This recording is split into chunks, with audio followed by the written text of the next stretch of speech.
Hello. It's 4:20. Let's get high.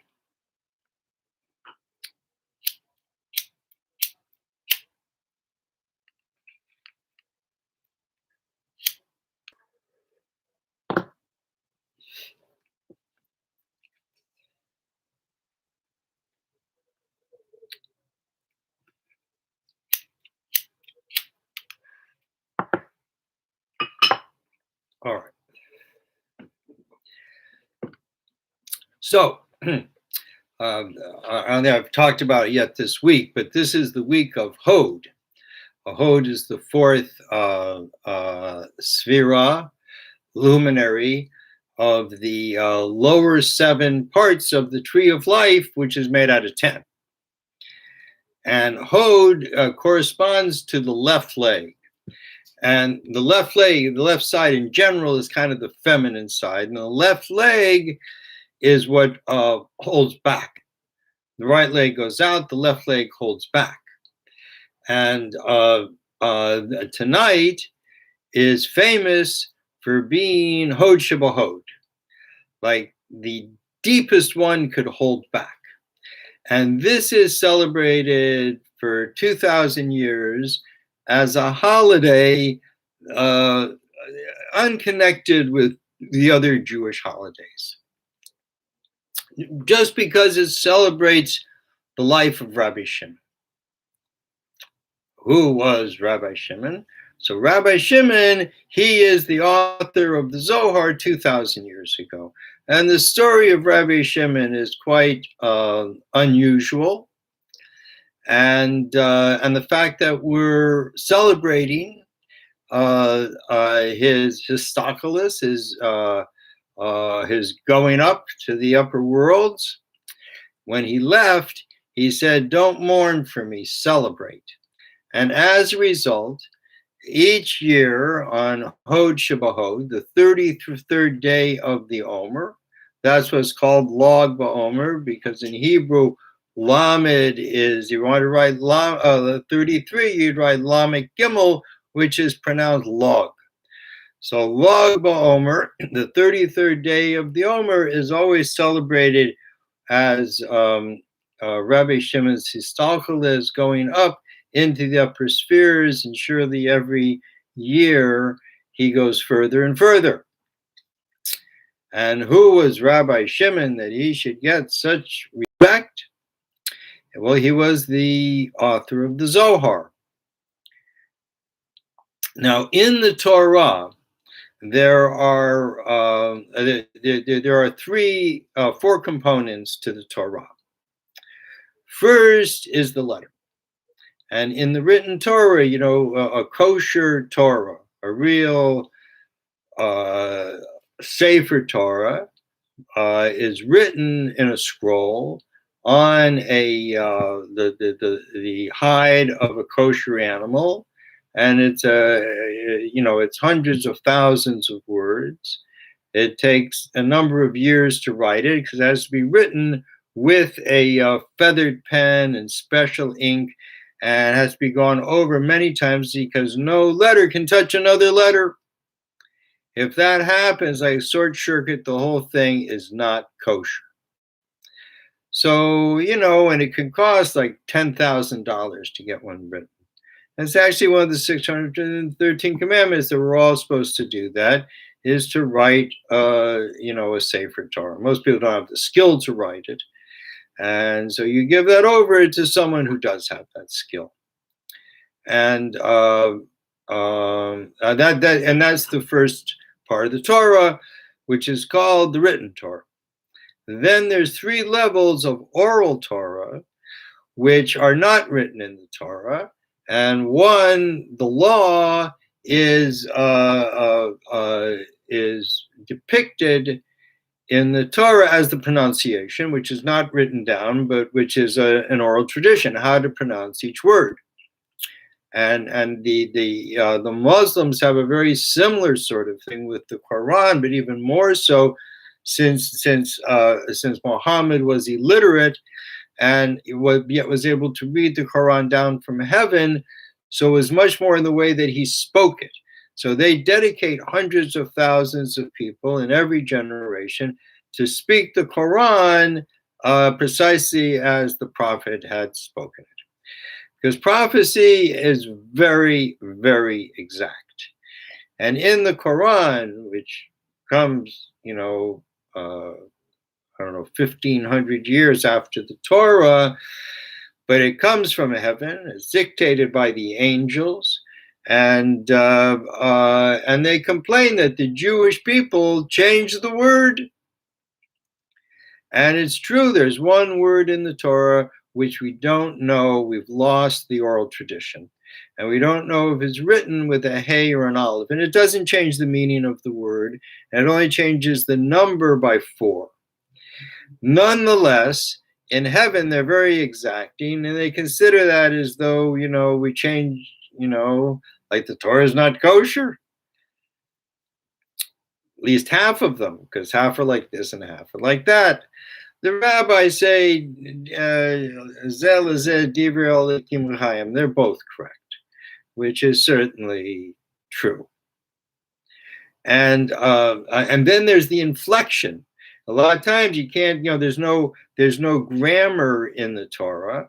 So it's through the inflection we know where to make a stop or what to combine with another letter, another sound. And these two ideas, the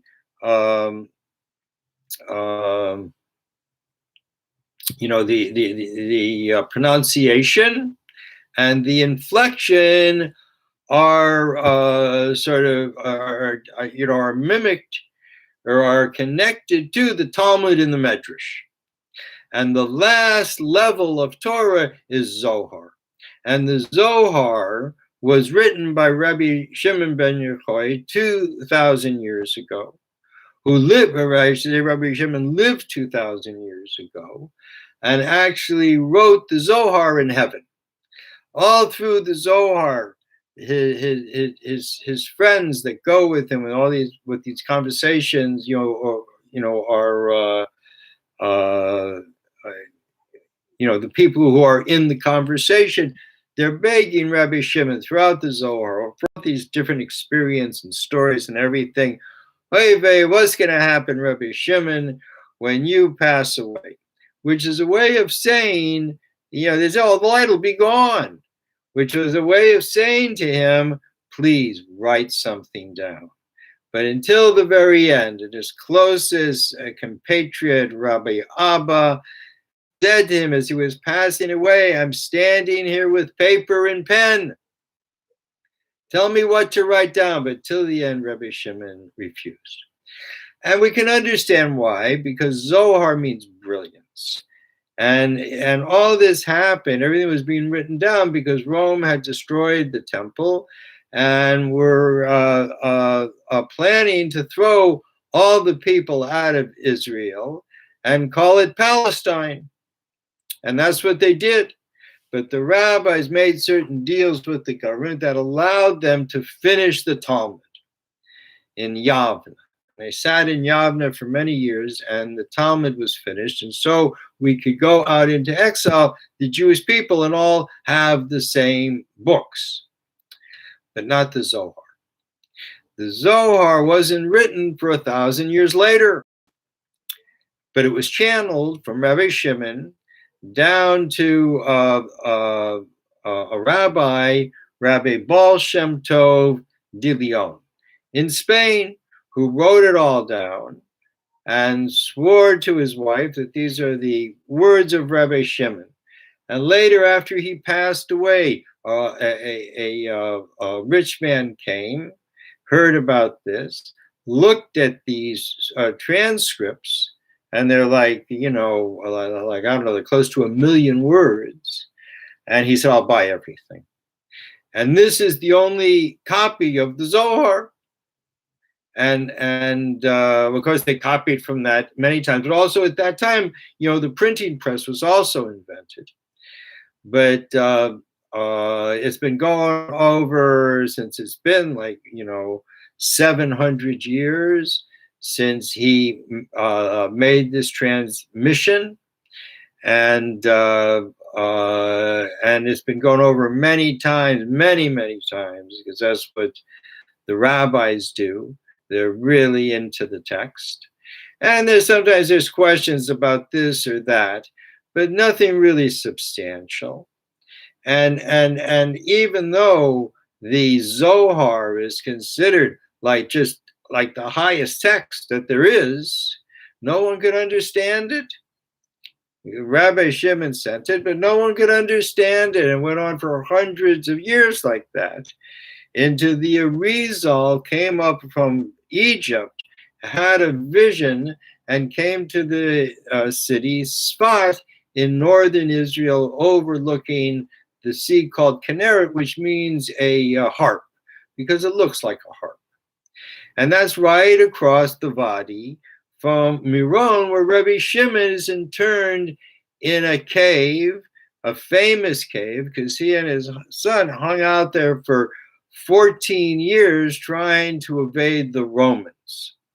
And they just studied constantly. And this wasn't just studying. It says that they would take off their clothes, bury themselves in the sand, and then they would study. Doesn't sound too comfortable. They took off their clothes. They wanted to save them for Shabbat.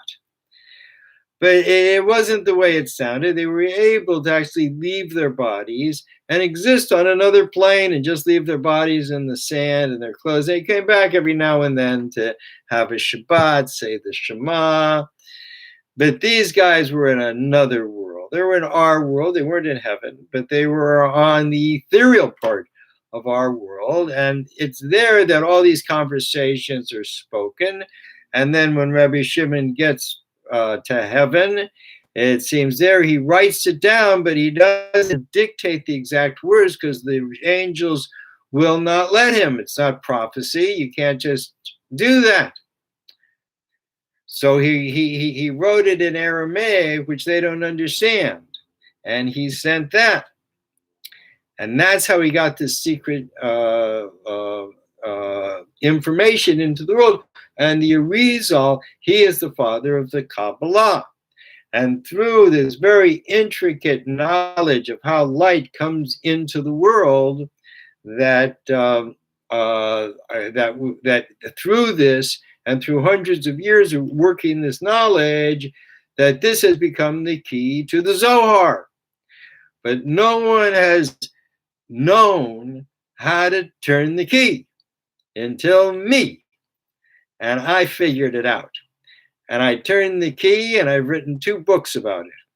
One is recently published, Sex, A Metaphor to History, Trump 777 and the 1,000 Years of Woman, which is really a book about the past. And then my most recent book is Zohar, Brilliance Beyond the Black Hole. And this is a book for the future. And these 2 books really consolidate a lot of what I have learned over the years. And what I have learned is probably the most important thing in the world, because the world is so entrenched, I don't know if I'm saying that right, is so, just sunken into the lie. Everywhere you look is a lie, and the response of the lie is another lie. Because that's really all Rome has, is a lie. And the Zohar is truth. And it's truth coming from the other side of the black hole. As the Kabbalah describes, there's 4 parts of creation. And the lowest part is called Asiyah, action. And that's our solar system. Next is called Yetzirah, which are the stars that form. Yetzirah means form. And these are the stars which form what we look at as the Milky Way. And then there are like the quasars. And the quasars, these are huge, almost other universes. We realize not only is our solar system just lost in the vastness of the Milky Way, but even the Milky Way is lost in the vastness of the universe. And this is called Bria, creation. And beyond that is called Atzilut, close. And Atzilut is, it says the light and the vessel are one. And this is describing the inner part of the black hole. And that's where the Zohar comes from. A word meaning brilliance, to come down into our world in a time when no one knows what's true, where everyone kind of has their own truth, which is really just their own opinion. And nobody knows, and we've all been convinced that no one can know. And that's why the Zohar was saved for our time, to come into the world and to prove unequivocally that the Creator created the world. It didn't come out of a big bang. No way Jose could ever just have happened by itself. And the Zohar absolutely proves it by describing the seven in many ways, but one, it explains many things about creation, how it happened, and it describes the outer seven planets of our solar system. And it names all 10. The tree of life is made out of 10. We're made out of 10. The earth is made out of 10. Got 10 fingers, 10 toes. 10 is like the creation is 10 base, because that's the tree of life. And I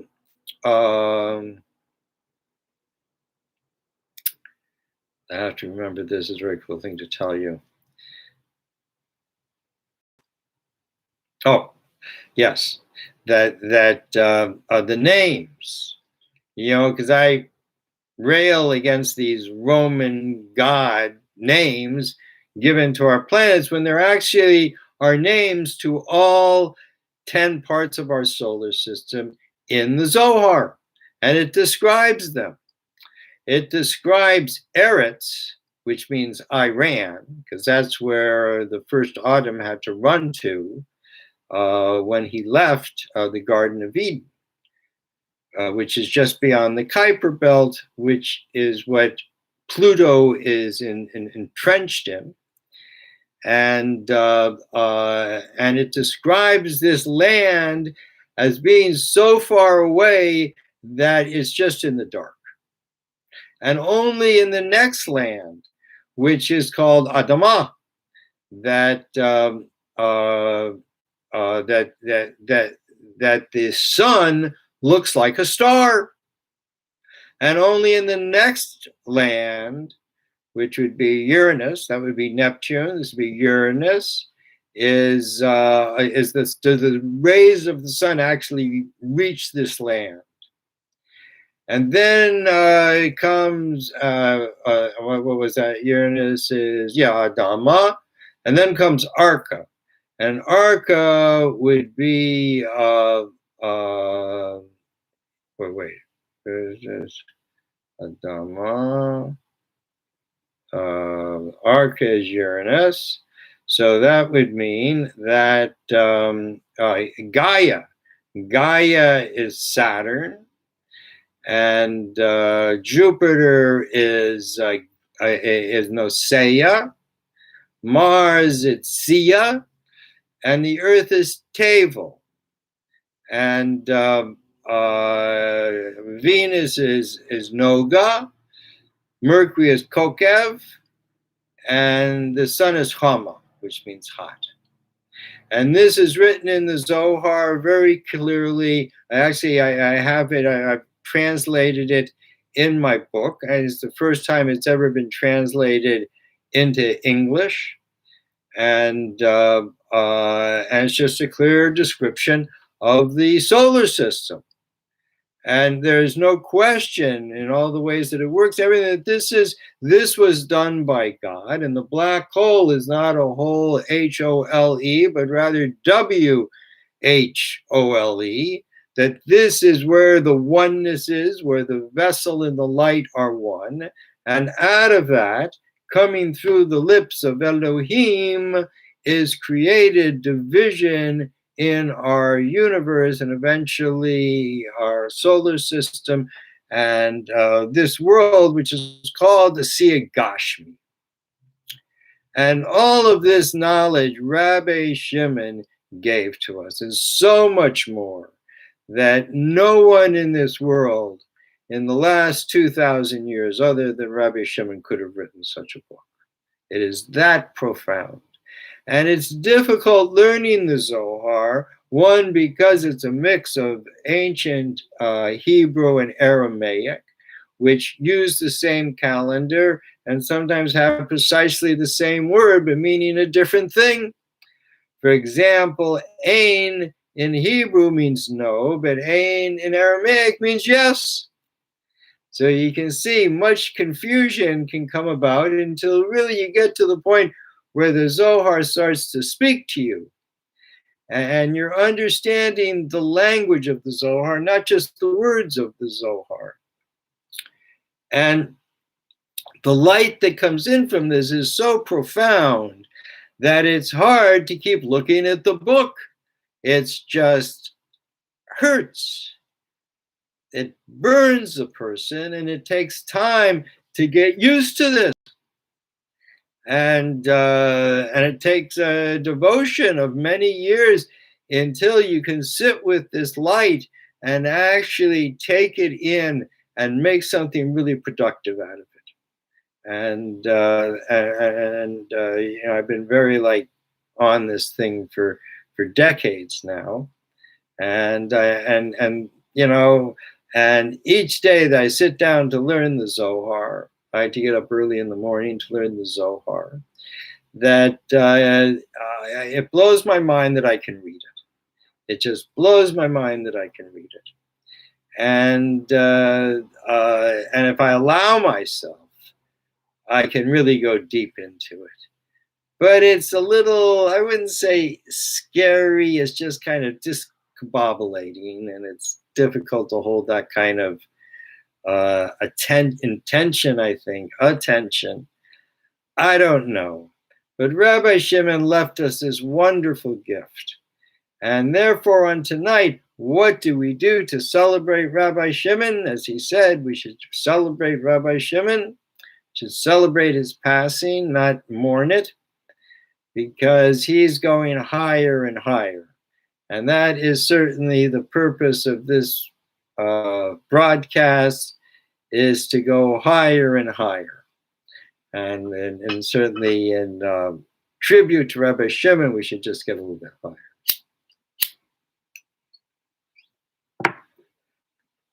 And the custom of this night, and sometimes people make big barn fires so they can all, you know, stand out and do it, is to stare at fire. Because fire is the highest of the elements, because fire naturally goes up. You know, earth naturally goes down, water naturally covers, and air kind of disperses, but fire goes up. And that's Rabbi Shimon, that he's just going higher and higher into the darkness. And that's what you see when you see a fire, that it kind of eats away at the darkness. Fire is a very trippy thing. And one of the things about fire that it says in the law in the Talmud is you can't steal fire. So if someone is out there in the public domain and they got a fire, and they're building their fire maybe for Rabbi Shimon, and someone sees, yeah, that's a good idea, I'm going to go build a fire. So he goes over and he puts his stick into this other person's fire, and the person objects. Hey, that's my fire, man. You can't take my fire. And the law is you can't steal fire. Fire is a thing that if you can get to it, you can take it. Why? Because the fire doesn't become any less. It doesn't have less fire because you took some of it. And the same really is true, you know, with a lot of electronic stuff and internet stuff, that it doesn't become any less because we took it. And it's fine, they want us to pay money for it, but if someone figures a way how to do it without paying money, because it's in the public domain, if you can go in there and take your, get your bit of fire that you want, there shouldn't be any, punishment for that, because you can't steal fire.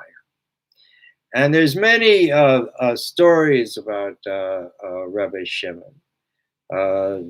They say after 7 years of living in this cave, they decide maybe, they forgot about us, it's time to go back. So they gather up their clothes and their bodies and whatever, and they're going back into, the Roman-ruled Israel.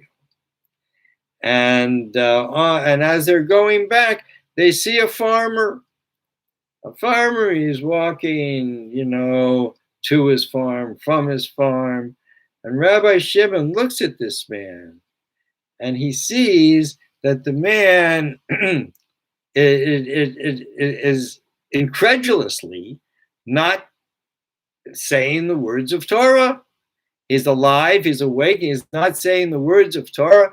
Rabbi Shimon got so enraged that he looked at this man, and the man just fell into dirt. That they fell into the dirt like he just decomposed. And God said, back to the cave.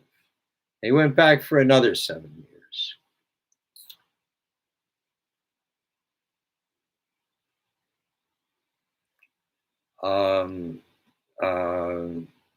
And he was very renowned. And one of the things, you can go there till today. And I'm sure today in Israel that there's a huge celebration. It's one of these holidays that, it's not even about being Jewish, because what Rabbi Shimon did for the whole world.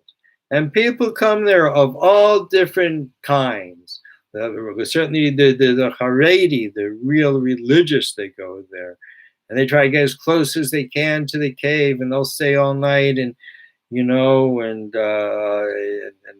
shout prayers, say Tehillim, Psalms, and it's very beautiful. And at the same time, there's people outside who have like a carnival going on, and people go there and stay there sometimes for a month, and just slaughter animals and just stay with Rabbi Shimon. It's just a party for everybody. And so this is one of one of the things why why the first temple was destroyed is because we did the Torah, the 613 commands, but we didn't do it b'simcha. We didn't do it with happiness. We did it. God told us to do it. We did it. And Rabbi Shimon really brings happiness to the whole thing. And the Zohar brings happiness, not because you can use it, because the Zohar is not so much a thing you can use. It's just a thing that makes you happy. And the more that we learn the Zohar, the more light we bring into the world. And the more light we bring into the world, the less lie there will be in the world. And okay, with that, I guess I'm going to finish.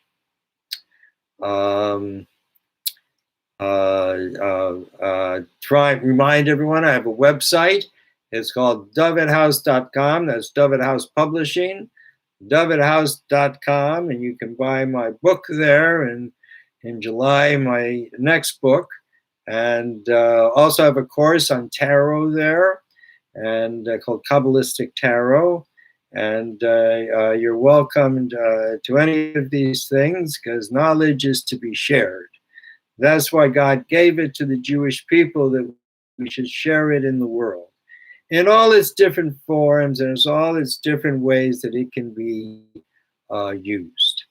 And next week is the week about sex, so that'll be lots of fun to talk about, get high about. And all right, so have a wonderful Lag BaOmer, and be happy, get high with Rabbi Shimon, and we'll all go up together. See,